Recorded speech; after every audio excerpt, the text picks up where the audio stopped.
ایک شخص کو حضور نے دیکھا، اس نے میلے کچیلے کپڑے پہنے، تو حضور نے ٹھنڈی آہ بھری، فرمایا کاش یہ دھو کے کپڑے پہنتا۔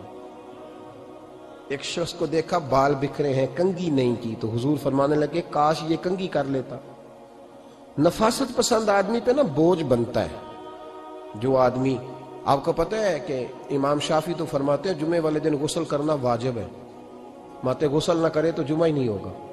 اگرچہ ہمارے امام صاحب کے نزدیک سنت ہے۔ یہ سنت کب بنا؟ ایک دن نہ بہت سارے لوگ اپنے اپنے کام سے اٹھے، مسجد میں آ گئے، مسجد نبوی میں۔ کوئی کسان تھا تو کھیت سے اٹھ کے آ گیا، کوئی مزدور تھا تو مزدوری سے اٹھ کے آ گیا۔ تو مسجد میں جب بہت سارے لوگ جمع ہوئے نا، تو بعض لوگوں کو دقت محسوس ہوئی، تو رسول کریم علیہ السلام نے فرمایا کتنا ہی اچھا ہو کہ تم جمعے والے دن نہا کے آیا کرو۔ بس وہ صحابہ کا مزاج ہمارے والا نہیں تھا کہ تفصیل بتائیں، حکمت بتائیں، ملے گا کیا، ثواب کتنا، نہ نہائیں تو گناہ، یہ کوئی نہیں۔ حضور نے کہا کہ نہا کے آؤ تو کتنا ہی اچھا ہے۔ پھر کسی صحابی نے کبھی بھی بغیر غسل کیے جمعہ ادا ہی نہیں کیا۔ کسی نے بغیر غسل کے کبھی جمعہ ادا ہی نہیں کیا نا۔ اسلام بڑا خوبصورت دین ہے۔ حضور نے فرمایا جو کچا پیاز کھائے وہ مسجد نہ آئے، پہلے مسواک کرے، دانت صاف کرے، پھر آئے۔ نبی پاک صلی اللہ علیہ وسلم نے فرمایا جو کچی مولی کھائے مسجد نہ آئے۔ مولی کھانا جائز ہے، پیاز کھانا جائز ہے، لیکن منہ سے بدبو آتی ہے۔ نبی پاک علیہ السلام کا ظاہری حسن کیا بات ہے۔ میلاد مبارکہ میں نبی پاک علیہ السلام کی جو چیز بڑی کھل کے واضح ہوتی ہے وہ رسول اللہ کا حسن و جمال ہے۔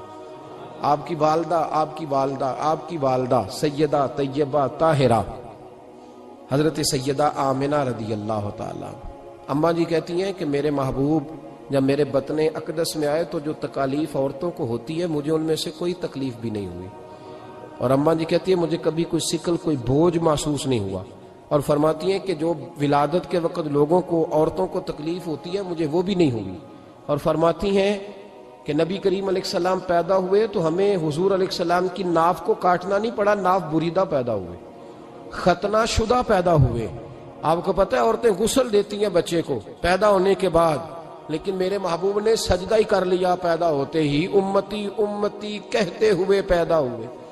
حق نے فرمایا کہ بخشا الصلاۃ والسلام، اور پہلے سجدے پر روز ازل سے درود۔ میرے امام فاضل بریلوی کا جو انداز تکلم ہے نا، اس کی بھی حد ہی کوئی نہیں، کوئی حد ہی نہیں، کہاں تک ان کی محبت جاتی۔ کہنے لگے پہلے سجدے پہ روز ازل سے درود، یادگاری یہ امت پہ لاکھوں سلام، یادگاری یہ امت پہ لاکھوں سلام۔ بتائیے بغیر وضو کے، بغیر غسل کے سجدہ ہو جاتا ہے؟ تو حضور نے سجدہ کر کے بتایا کہ اللہ نے مجھے پاک صاف پیدا کیا ہے۔ نبی پاک صلی اللہ علیہ وسلم کی والدہ نے جب یہ باتیں ارشاد فرمائیں تو لوگوں نے پوچھا ان سے کہ اماں جی پھر آپ ایک جملے میں بتائیں کہ ماجرا سارا کیا تھا، آخر ایک ولادت تو ہوئی نا، آپ کے وجود اطہر سے ایک بچہ تو نکلا، تو یہ کیا تھا؟ تو سیدہ آمنہ فرمانے لگی خارج منی نور، بس میرے وجود سے ایک نور نکلا ہے، بس میرے وجود سے ایک، اور روشنی آتی جاتی ہے تو کسی کو تکلیف نہیں دیتی، ایک نور نکلا۔ میرے رسول کریم علیہ السلام کو ظاہری حسن بھی کمال دیا، اور پھر حضور کی نفاست پسندی، صفائی پسندی۔ نبی پاک جب بات کرتے تھے نا تو حضور کے دانتوں سے نور نکلتا، اس کے باوجود حضور ہر وضو کے لیے مسواک کرتے۔ میں نے ہر نماز کے لیے نہیں کہا، میں اپنے لفظوں کا ذمہ دار ہوں۔ کس کے لیے بولے آپ حضرات؟ ہر وضو کے لیے، یعنی اگر نبی پاک نے وضو نماز کے لیے کیا تب بھی مسواک کی، اور اگر قرآن شریف کی تلاوت کے لیے کیا تو پھر بھی مسواک کی، کسی اور موقع کے لیے وضو فرمایا تو پھر بھی مسواک کی۔ اور سیدہ عائشہ فرماتی ہے جب بھی حضور گھر سے نکلنے لگتے پہلے مسواک فرماتے، حالانکہ رسول پاک کے دندان اقدس تو نور والے تھے، ضرورت ہی نہیں تھی۔ ہماری تعلیم کے لیے نفاست پسندی۔ ایک بات میں نے شروع کرنی ہے پر آپ نے ناراض نہیں ہونا، پہلے وعدہ کر لیں،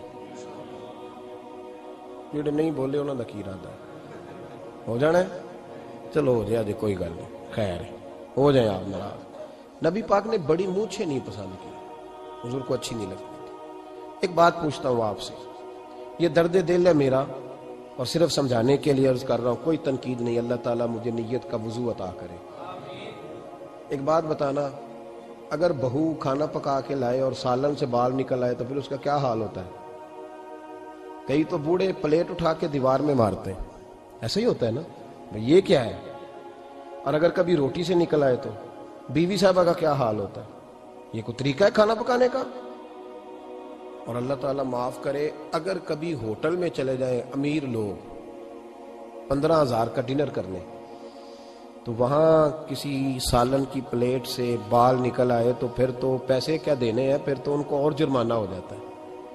یہ تو سارے بال نکل آئے تو مشکل، اور ویسے بھی جو نفاست ہے نا طبیعت کی، اس پر بوجھ بنتا ہے، بال کھانے میں ہو آٹے میں ہو تو بوجھ بنتا ہے۔